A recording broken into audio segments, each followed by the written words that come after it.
Let's bring up the next slide. This is it's actually a citrus grower here, and he also has a dragon fruit nursery. So this is a type of cactus. He sells these to Home Depot and Lowe's and a lot of the box chain stores, the garden stores. It used to take him 10 weeks to grow on a 5-gallon bucket from seedling, or he grows them from like 4 to 6 inch cuttings like this to full size.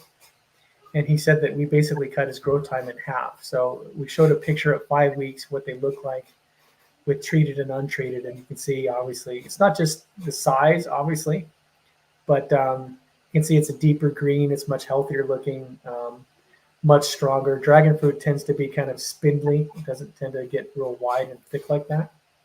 But with our system, it does.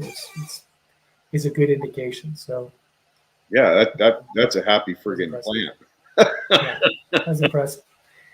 I actually wanted to get one, but I have to get some space to put them. I want to grow a few dragon fruit because I like dragon fruit, just the fruit.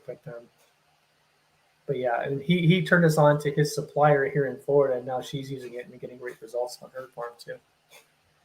Has anybody tried banana plants? Has anyone tried to sell banana plants? Yeah, we did a trial with a grower. It's actually a university down in Ecuador, and he was trying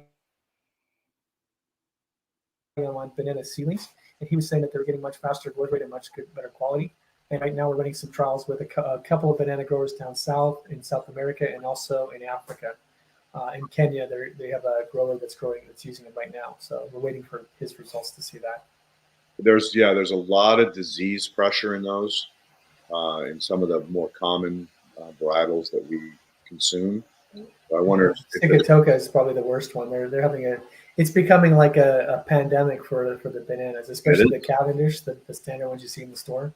So I'm wondering if this might benefit in that situation. We would hope so. I mean, obviously, we have seen benefits in fungal resistance in a number of different crops. So it'd be interesting to see.